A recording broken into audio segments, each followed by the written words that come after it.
Hello, good morning, Bayang Magiliw, duyan ka ng magiting. Minamahal kong Bayang Pilipinas. Magandang umaga po sa inyong lahat. Welcome po sa Uncle Beams TV. Sa araw na ito po ay pag-uusapan natin itong current political issues, no? Current Philippine political affairs, especially doon sa Congress, yung nangyari sa Kamara, sa kung saan Oh my God! may inquiry ngayon regarding sa franchise ng SMNI. Nagugat po ito doon sa sinabi ni Ka Eric Saidi sa kanilang program together with Doc Lorraine Badoy, no, na nagtatanong si Ka Eric kasi meron daw may na-receive siya na info or text message na pinapatanong kung totoo ba na may 2 billion pesos na travel fund ang si House Speaker Romualdez. Nagtatanong po si Ka Eric, na-trigger po doon ang ating Kongreso na parang na-threaten sila doon sa pagtatanong na iyon. And so, pinatawag sila sa Kongreso, ayun nga, para dinigin, no? Para to explain kung saan ba, kung sino yung source niya, at na, of course, medyo nagalit itong mga congressman, no? Regarding sa pagtatanong na 2 billion travel fund. Paano masabi? Ng Kongreso or ng House Speaker. Alright, so doon na ugat ito lahat. So, ngayon, since sa pagtatanong nila doon sa sa kanilang sa session, hindi nagustuhan ng mga congressman ang sagot ni Ka Eric Celis at ni Doc Lorraine Badoy. Ayun, so pinakulong sila, pinadetain sila doon sa Batasang Pambansa sa Kongreso and until now. So ito yung current ngayon masayang talk of the sa social media, sa mainstream media. Ito yung laman ng mga balita. So atin itong tatalakayin at of course tayo natin mga opinion natin regarding sa mga issues na ito. In fact, may katanungan tayo ngayon kung saan ba mag-spend ng Christmas at New Year si Ka Eric at si Doc Lorraine Badoy. A, sa kanilang pamilya ba? Or B, mananatili sila na madidetain sa Kongreso or sa Batasang Pambansa, no? So, sa kulungan ng Batasang Pambansa. So, yan. Yun ang mga dalawang natin, no? Yun ang ating katanungan ngayon. So, update tayo. Now, ngayon, si Attorney Harry Roque, okay, siya yung legal counsel ngayon ng mga spouses ni Doc Lorraine at ni Ka Eric Celis, ay naghain po ng petition for writ of habeas corpus at certiorari sa Korte Suprema. Alala ko lang yung mga words ni former Vice President Emmanuel Pelaez noong 1982, no, when he was ambushed near his home sa Quezon City, no. So pauwi na siya, galing siya sa isang dinner na hosted by Foreign Secretary Carlos Romulo something, no. So that time, so na-ambush po siya. Sa kasamaang palad, yung driver niya ay binawian ng buhay, siya na hospital. So while he was in the hospital, tinanong niya ito sa isang general, what is happening to our country, General? So yung general na po yun na si General Karingal, no? So konting trivia po, ayan.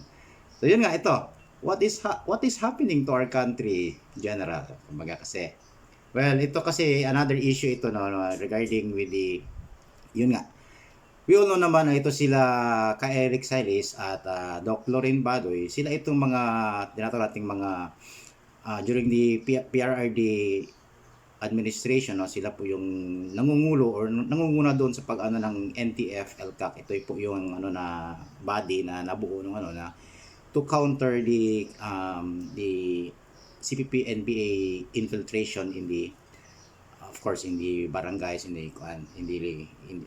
our country.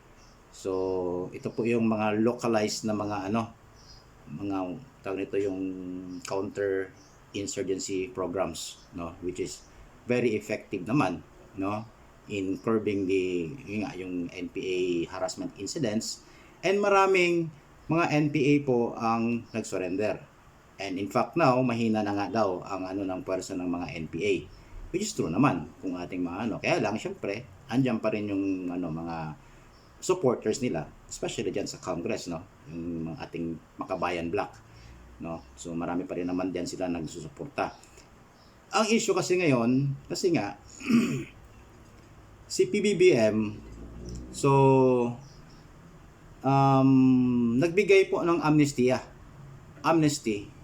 dito sa mga CPP NPA, in which hindi po yan sinang-ayunan ni BP Inday Sara. Of course, we all know naman na si BP Inday Sara is talagang kinakampanya niya po talaga na hindi na maka-infiltrate itong mga CPP NPA sa mga paaralan. Kaya nga yung program niya sa DepEd, no, effective po yun na para hindi na makapag-recruit itong mga CPP NPA sa ating mga kabataan.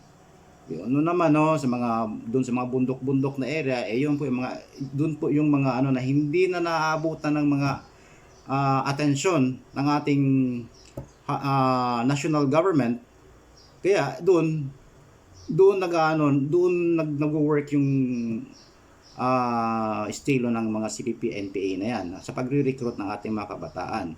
And yun po ang isa sa mga program ni VP Inday Sara, no, na para hindi na makapag-recruit muli itong mga nito. Kung ating matatandaan nga, noong mga panahon na yung mga nakaraan, nahuli po itong sila Franz Castro and si Satur Ocampo, somebody pa kasama nila doon. Back doon ngayon sa sa Talaingod, no, sa Davao del Norte. No, nahuli and na-charge po sila ng kidnapping, no. In fact, noong that time, isa yan sa mga natin, no, na kasi nire-recruit nila yung mga batang lumad, yung mga doon sa sa mga bulubunduking part na ng Davao del Norte. Okay, so yun, isa yun sa mga issues ngayon, and eto kasi ang ito ngayon, based dun sa post ni Sas Rogando Sasot at ni Crisette Chu. So ito po yung na more and more signatories, no? Signatories, sino mga signatories? Mga PMA graduates, no? Ito nga sa ni Sas Rogando Sasot, more Philippine military graduates support Ka Eric and Lorraine Badoy. Okay, so 5 hours or 18 hours ago ito na there are 79 signatories na, no? So ito mga former mga retired na former PMA graduates. So ang mga nito of course, ang mga kilala ko rito, nakita ko sa mga names na sa manifesto, si General Parlade, si General Danao, no? Sabi nito sa Davao City as police chief, no? So yun, as of 18 hours ago, 79 na yung signatories and counting. Isa po ito na indication din na sinusuportahan ng mga ng ating kasundaluhan at kapulisan yung sentimiento ni Inday Sara, ni Vice President Inday Sara, na disagreeing dun sa yung amnesty na ibinigay ni PBBM sa CPP NPA, Alex Bongkayaw Brigade. Okay, yun sila, no? Although apat sila na binigyan ng amnesty na grupo, kasali na doon ng MNLF at MILF. Hindi po kasali ang Maute, no? Hindi. Siguro nga kaya nga siguro nag-create ng itong baka nga Maute group yung doon sa yung latest bombing doon sa Marawi, no? Just to kumbaga lang ba, nagparamdam sila na uy, dapat kasali kami diyan, parang gano'n, no? So anyway, that's my yung aking lang, no?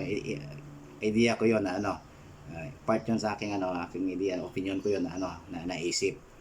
Okay. So isa 'yon ngayon nating So balik tayo doon sa natin sa issue doon sa Kongreso. So ito exciting ito kasi we will hear from Attorney Harry Roque. Okay, sa video na ito ngayon, ating i-insert nga ng video ni Attorney Harry Roque explaining yung final niya sa Supreme Court na petition for a writ of habeas corpus at certiorari.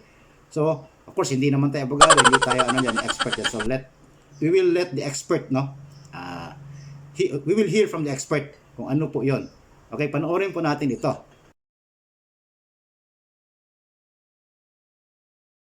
Partners, napakalaking araw ngayon, no, para sa SMNI. Mamaya po maghahain tayo ng tinatawag na habeas corpus at certiorari, no, sa ngalan po ng ating mga kasama na si Lorraine Badoy at si Ka Eric, no. Ano ba ho itong habeas corpus na tinatawag? Naku, napaka-importanting karapatan po ito. Ito po ay isang special writ, no, na nagsasabi kung sa isang tao na nagdetena ng ibang tao na ilabas mo, dalhin mo dito yung taong dinidetena mo at sabihin mo kung anong legal na basihan na para sa kanilang patuloy na pagdedetena. Ito po'y garantiya na ang kalayaan ng kalayaan, yung maging right to liberty, no, ay mapangangalagaan ng hukuman. At ito po ang pinakaunang remedyo sa kasaysayan, hindi lang ng Pilipinas po, no, kundi sa buong mundo, na garantiyado naman po na instrumento para maprotektahan ang kalayaan ng mga mamamayan. No? Ang sinasabi lang po ni Doc Eric at saka ni Ka Eric, bagamat meron pong kapangyarihan ang Kongreso na magpakulong by way of legislative contempt, napakadami na pong desisyon ng Korte Suprema nagsasabi na kinakailangan ito po isang ayon sa Bill of Rights na tinatawag yung karapatan ng taong bayan, lalong-lalo na yung karapatan na sa due process. Dapat pakinggan muna bago patawan ng parusa. Ako nga po'y na-shock man takin ninyo. Ang pagdating kay Lorraine Badoy, ang tinatanong lang kung may advertisement siya o wala sa kanyang programang Laban ng Bayan, no? Nag-oo at nag-hindi at sabi dahil dyan nagsisinungaling ka, kulong ka. Pero itong kay Ka Eric po, ang issue, sakop ba siya ng sotolo na nagsasabi na mga mamamahayag ay merong karapatan na wag isa publiko kung sino kanilang mga sources, dahil kung susunugin natin ang mga sources, wala na po magbibigay na impormasyon, no, para malaman natin ang mga kababalaghang nangyayari, lalong-lalo na sa gobyerno. No? At alam niyo po yung sotolo na yan, bagamat yan ay naunang pinasa ng lolo pa ni Senator Soto, yan po ay naamindahan. At ngayon, ang tanging exception po sa Soto Law ay security of the state. Hindi ba lang sinabing national security? Sa akin po, kaya binago ang phraseology na security of the state, mas mataas pa yung kinakailangan na exception. Kinakailangan po yan, terorismo. No? Nothing less than terorismo ang dahilan para mapilit na mailabas ang source na isang mamamahayag. Siyempre po, may mga debate, sino bang accredited journalist? No? Well, ang paninindigan po namin, ang Estado, wala pong poder na mag-accredit ng kahit sinong journalist. Yan po ay magiging labag sa kalayaan ng malayang pamamahayag. Mantakin mo, mabibito ng gobyerno kung silang mag-accredit sa mga mamamahayag kung sino merong kalayaan ng malayang pamamahayag. At alam niyo po, napakadaming kalayaan ng mga periodista, no? Lalong-lalo na yung garantiya na kahit anong sabihin nila, ay hindi sila, number 1, ise-censor, prior restraint, at number 2, hindi sila parurusahan, ikukulong, na nangyari nga po dito sa mga kasama naming si Lorraine at saka si Ka Eric. No? At bukod pa po dyan, no, ang isa pang issue ay, ano ba talaga, mamamahayag ba itong si Ka Eric at saka si Lorraine? Abay, may isang propesora pa sa UP, nagsabi hindi raw. Hello! Ang definition po ng mamamahayag ngayon ay number 1, kinakailangan ikaw ay nagpaparating na impormasyon sa mga kababayan sa madlang publiko. Pangalawa, ginagawa mo to bilang isang regular na aktibidades. At pangatlo, immaterial po. Yung isang definition kasi ng ILO, kasi International Labour Organization sila, dapat by way of hanap buhay. Pero isa namang definition ng UNESCO ay nagsasabi, hindi naman kinakailangan niyan, basta regular ang pagbibigay ng impormasyon. At naniniwala po yung ating UN Special Rapporteur on Freedom of Expression, ang mga mamamahayag po, ang term na mamamahayag, sakop pati po ngayon yan ang mga vloggers man lang at mga bloggers. At hindi naman lamang yung mga empleyado talaga ng media institutions, bagamat ang tradisyonal na definisyon ng accredited media ay yung mga empleyado ng mga kumpanya na nagninegosyo sa pamamahayag. No? At kasama na po dyan ang SMNI dahil kami nga po ay isang news channel. So napaka-importante po itong dinulog na petisyon nito at dahil ang habeas corpus po yan yung isa sa pinaka-importanting pwede mong maihain sa Korte Suprema, inaasahan naman po namin na magpapatawag ng pagdinig ang Korte Suprema sa lalong mabilis na panahon. Nang sa ganon, hindi naman po magpasko ang aming mga kasama dyan sa Kongreso. Dahil kung paniniwalaan natin yung sinabi ni Congressman sino ba ito? Ng Surigao, Pimentel, ay sila ikukulong hanggang ma-approve sa plenaryo yung committee report. Yung committee report po yan, inaasahang sa susunod na taon na yan kasi sa 13 po, sila po yung magbe-break na. In fact, kaya lang sila hindi pa nagbe-break dahil magpipicture-picture sila para doon sa national budget na iraratify nga po nila. Ang inaasahan ay ngayong araw nito. No? Pag natapos po yan yung ratifikasyon, ay sila yung magki-Christmas party at uwian na sila sa mga distrito at maiiwan sa kulungan sa batasan itong kasama nating si Lorraine at si Ka-Eric kung hindi po gagalaw ang ating Korte Suprema. Pero ako naman po, buo ang aking tiwala sa Korte Suprema nung panahon ng martial law, nung panahon na napakadaming nating mga kababayan na kinukulong na walang basihan, hindi po nagpatinag ang Korte Suprema miski meron na pong diktadura ng mga panahon na yon. Ngayon po, nagsasabi meron na rin diktadura kapag pinulaan ng speaker, nakukulong ka na, pero nadyan pa rin po ang saligang batas para bigyan ng remedyo ang mga tao na nilalabag ang mga karapatan. Lalong-lalo na yung napaka-importanting karapatan ng mamamayan para magsalita at maging kabahagi ng propesyon ng mga mamamahayag. So abangan po natin yan. At ngayon, partners, ngayon ay meron ding patuloy ng pagdinig ng Kamara de Representante. Ang nakapagtataka, fake news ang pinag-iimbestigahan ngayon. Ngayon, puro corporate records ata ng SMNI ang titignan at titignan nila kung meron daw paglabag di umano doon sa prangkisa na ibinigay ng Kongreso. No? Well, unang-una po, kapag ang pinag-uusapan ay paglabag sa prangkisa, tama po, may jurisdiction ang Kamara de Representante, pero ang tanging magagawa nila ay sa pamamagitan ng batas kung saan po pwede nilang mabaliwala o makuha muli ang prangkisang binigay sa SMNI. Pero alam naman natin na kapag batas ang pinag-uusapan, dapat parehong mababang kapulungan at Senado ang magpapatibay ng batas na yan. Hindi po kayang gawin ng Kamara lang yan. Ang pwede nilang gawin ay yun ngang nakakalungkot, yung hinain na resolusyon ng dating anchor ng isang programa rito na si Congresswoman Migs Nograles, no? Kung saan pinapasuspinde ang ating prangkisa. Yung suspension po, yan po ay jurisdiction naman, trabaho ng National Telecommunications Commission. No? At alam naman ng Kongreso na wala silang kapangyarihan na magsuspinde. Pwede lang nilang hingin sa NTC na suspendihin, pero sa totoo lang po, wala namang bisa po yun. No? Meron sigurong persuasive effect, pero kinakailangan bigyan pa rin ng due process ang SMNI. At pagdating po sa prangkisa na umiiral, Naku, marami pong bumabato sa akin na nung ABS-CBN tahimik daw ako, pero sa SMNI ang ingay ko. Ang pagkakaiba po kasi, yung ABS-CBN wala ng prangkisa, napasong prangkisa at humihingi sila sa Kongreso ng prangkisa. At dahil wala na pong prangkisa, wala namang batas na nagsasabi na katungkulan ng Kongresong bigyan siya ng prangkisa kung hindi siya karapat-dapat. Pero pag nandyan na pong prangkisa, protektado na po ang media installations, lalo na mga news channels gaya ng SMNI, doon sa karapatan ng malayang pamamahayag at malayang pananalita. Kapag na-revoke po o nasuspinde ang prangkisa, ang presumption po ay ito ay labag sa saligang batas. It comes to court with a very heavy presumption of unconstitutionality. At dapat ang gobyerno, ang NTC, magpapakita kung bakit hindi ito labag sa kalayaan ng mga mamamayan. At paano naman po yan magiging katanggap-tanggap samantalang ang pagbintang sa SMNI ay fake news daw. Unang-una, sabihin natin fake news yan. Yan po ay hindi napakabigat na pagkakamali para masuspend ang prangkisa. Pero pangalawa po at mas importante, wala nga pong fake news. Dahil si Ka-Eric nagtanong lang, bawal na ba sa isang demokrasya na magtanong?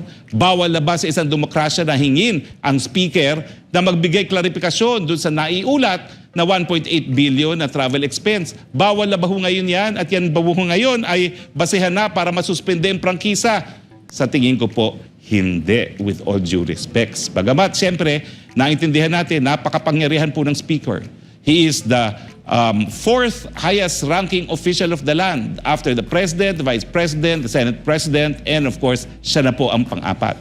At sa panahon na budget season, at thank goodness, ngayon po mararatify na ang budget. Ibig sabihin, mababawasan na ang poder ng Kamara ngayon hanggang sa susunod na taon muli, ay back to normal po tayo. Tingin po natin ay mananaig naman po ang reason sa desisyon ng National